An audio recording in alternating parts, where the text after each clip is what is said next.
Mickey Mouse Pogrom is an unreleased old cartoon from the 1930s. Footage animation is almost non-existent, however, one screenshot of the short film was managed to be found. Information about the animation was discovered in a book titled Mickey Mishi, which is a book about pre-war animations from Poland. After doing a bit of research, a PDF file was found that explains some of the background information behind it. In one specific section, failed pogroms are mentioned. It should be noted that there have been a few animated parodies of Mickey Mouse, mainly because of financial reasons and how much the Disney Corporation takes care about the good name of the Mickey Mouse mascot. I can see this being true, but what came to mind almost immediately is Mickey Mouse in Vietnam.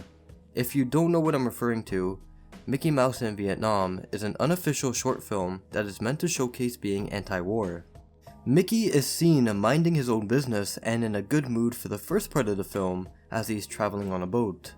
Soon after, he is shot in the head, at which he then falls to the ground and is presumably dead. The short film has been rumored to have gotten the attention of Disney, much to the point that they have attempted to obtain and destroy as many prints of the film as possible. This, however, has never been proven, and as stated before, it could just be a rumor. Going back to the original article, it mentioned how the Mickey Mouse Pogrom, who was created by Polish cartoon animator Jan Jaros, was intended to publicly insult Disney, and has been noted that he wasn't the biggest fan of Mickey Mouse either. The production for the film began in the early 1930s, in which the storyline for it consisted of various creatures torturing Mickey and attempting to get him out of their native land. Besides that, the article mentions nothing else about the film. Looking at the screenshot provided again, it can be assumed, or at least what I see, is the scene takes place in some warlike setting, similar to Mickey Mouse in Vietnam. I came to this conclusion due to the timing of the film being produced, which was during the Great Depression era, and would affect countries such as Poland, which is where the animator was from. Also, there seems to be some explosions in the background proving this point further. My only question is, why are these animations and films being depicted during war?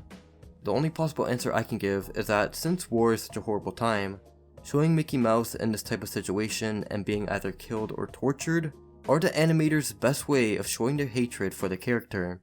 Let me know what you guys think about this in the comments. Hugo Jackson is a 15-year-old student from Eslöv, Sweden, who attempted to attack a local junior high school. On August 19, 2021, Hugo would enter the school wearing a skeleton ski mask, mittens that have a skeleton pattern on them, a helmet, a dark jacket with small Swedish flags attached to the sleeves, and a safety vest. He would also carry a long knife as well as a pistol-like object. To take things even further, Hugo would livestream the attack on Twitch, with the title of the stream being, "Hey everyone, now I'm going to shoot in my school," in which a total of 4 viewers were watching the livestream, the viewers being a Twitch employee, a police officer, and 2 unidentified viewers who were likely the ones who informed the Twitch staff member and police officer about the stream. Time lengths of the livestream hasn't been confirmed, nor has the stream been revealed to the public, and there's a slim chance that it will ever be. The only images documented were numerous screenshots from the incident and pictures Hugo took of himself prior to the attack. When first entering the school, he would walk around while listening to German marching music. It was reported that Hugo spent a majority of the livestream walking around the building, waving his knife, and destroying random objects that were in his way.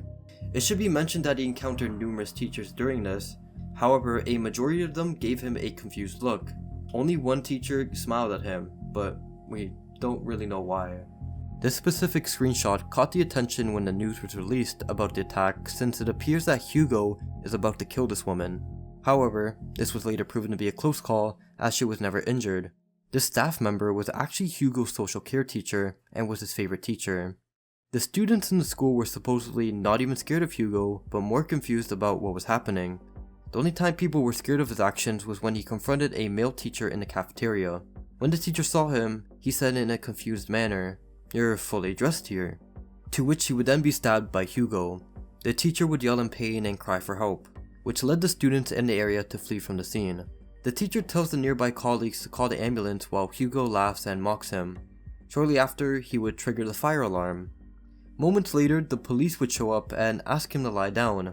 Of course he didn't obey, and he would aim his prop gun at them. Now this obviously didn't go well for him, as then the officer would then fire 2 warning shots at him. Hugo Jackson would be arrested on suspicion of attempted murder and making threats. After investigations were made, he was questioned for his motives behind the attack. According to the indictment, the possible motive for the stabbing may have been a desire to assault a group of people of foreign ethnic origin, religion, or sexual orientation.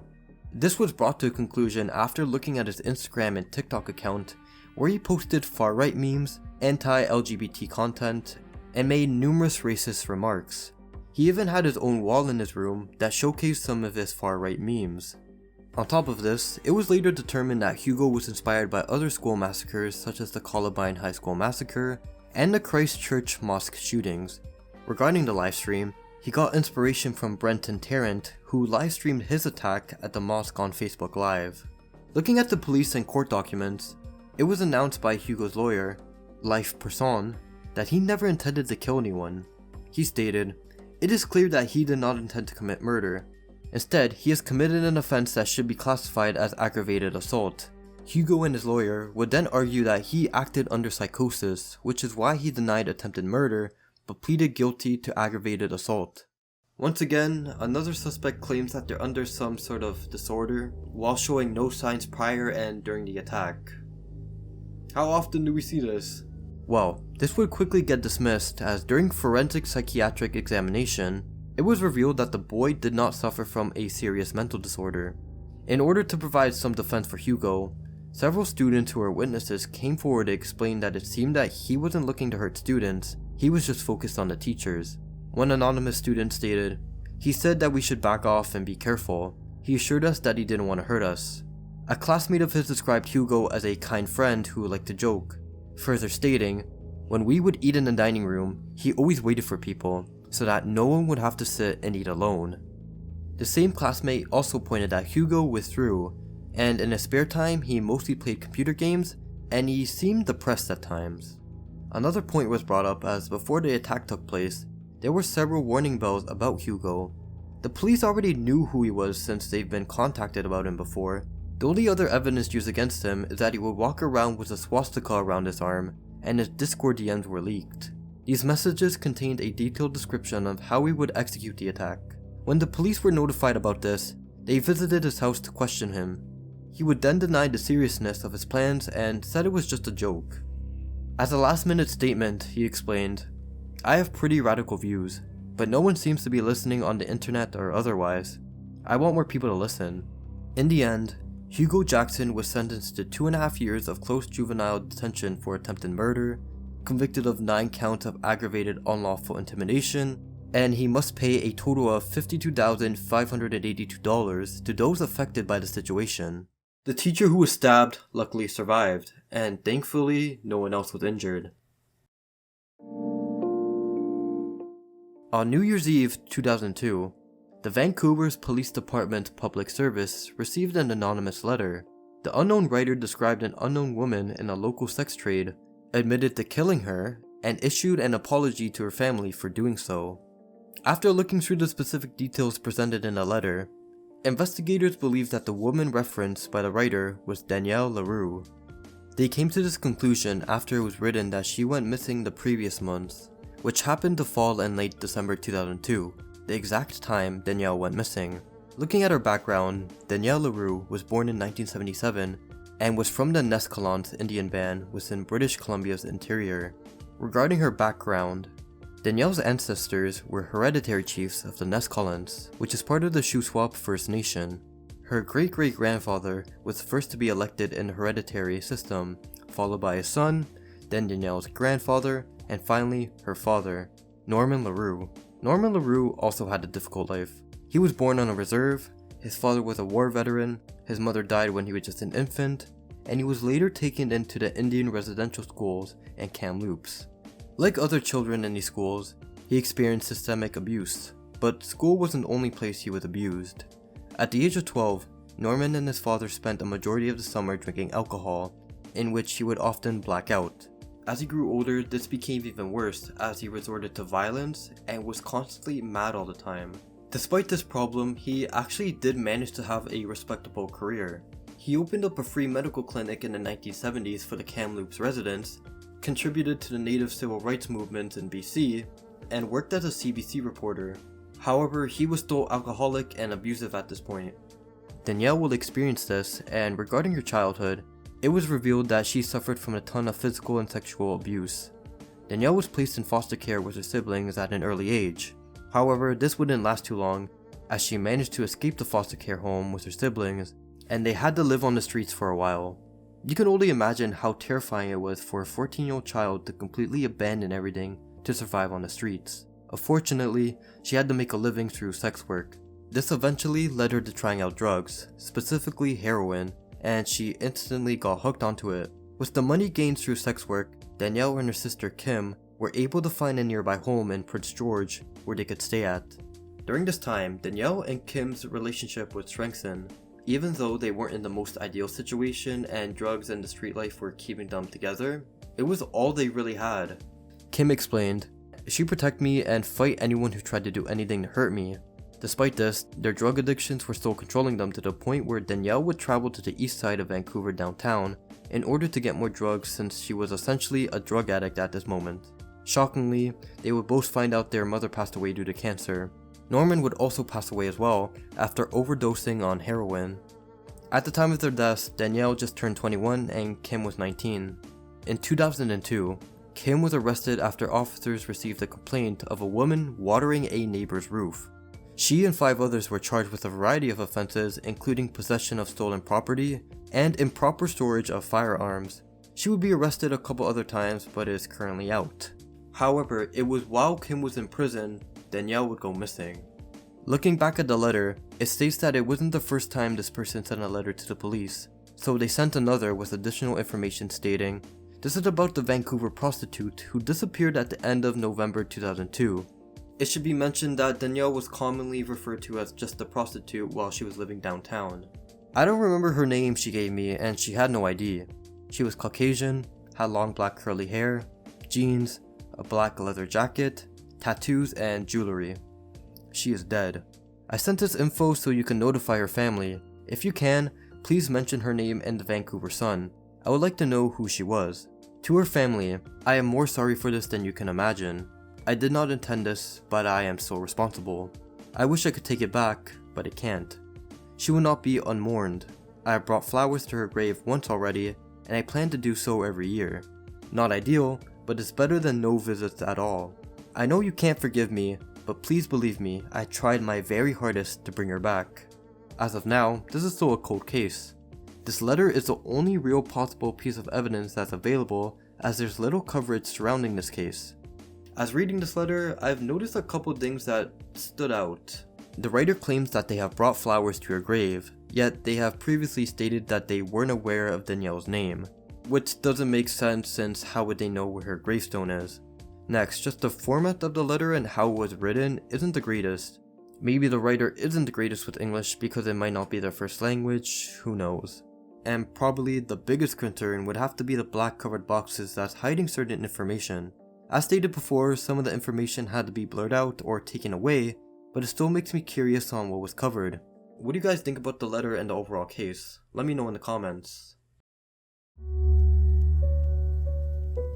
Attack of the Killer Manatees is an unreleased 1997 film directed by Wes Horn. There's not too much information regarding the film, however, there is an official trailer that's available on YouTube, which includes a brief description of the plot. A group of teens go camping near a quarantined nuclear power plant.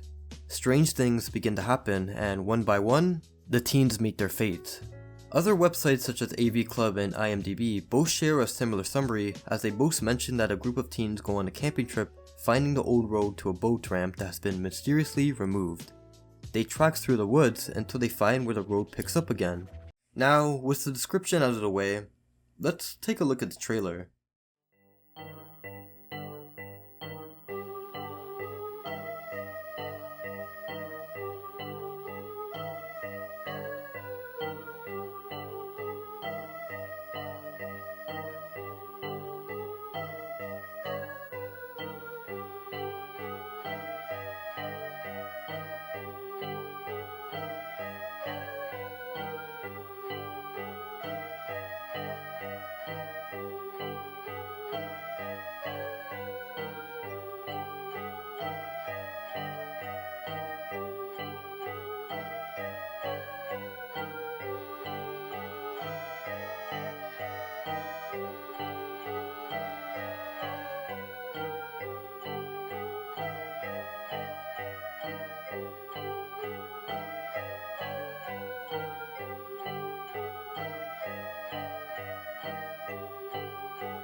After watching the trailer, it's noted that it's an old-fashioned horror flick.